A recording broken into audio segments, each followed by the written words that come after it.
Assalamualaikum warahmatullahi wabarakatuh. Halo semuanya, kembali lagi di channel Pena Hitam Story. Di part 1 kemarin, kita sudah sampai pada penelusuran di benteng Belanda yang cukup membuat suasana itu terasa mencekam. Dan di part 2 ini, kita akan melanjutkan cerita perjalanan kami setelah meninggalkan tempat tersebut. Seperti apa kelanjutannya? Tanpa perlu panjang lebar, mari kita masuk ke dalam ceritanya.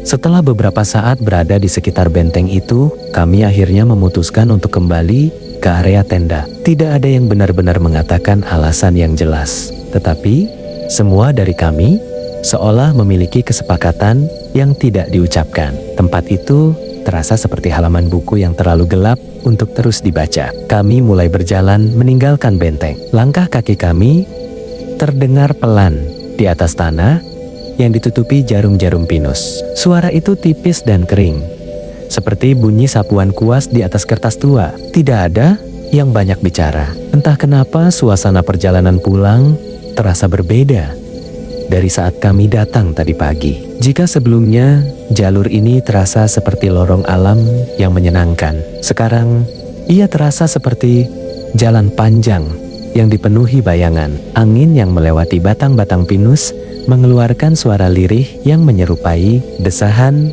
panjang. Kadang terdengar seperti bisikan yang terlalu jauh untuk dipahami. Kami berjalan cukup lama hingga akhirnya mendekati area hutan pinus yang cukup terbuka. Di sana ada beberapa batang pohon besar yang tumbuh dengan jarak agak renggang. Tanahnya juga cukup rata. Raffi kemudian berhenti. Istirahat bentar yuk. Kami semua setuju. Sejak tadi, dada memang terasa agak lelah. Bukan karena perjalanan yang berat, tetapi karena perasaan tidak nyaman yang sulit dijelaskan. Kami duduk di sekitar batang pohon. Beberapa dari kami bersandar pada batang pinus yang kasar. Permukaannya terasa dingin seperti dinding batu yang lama tidak tersentuh matahari. Udara di tempat itu sunyi. Burung-burung yang tadi pagi masih terdengar kini hampir tidak ada. Hutan terasa seperti ruangan besar yang tiba-tiba kehilangan suara.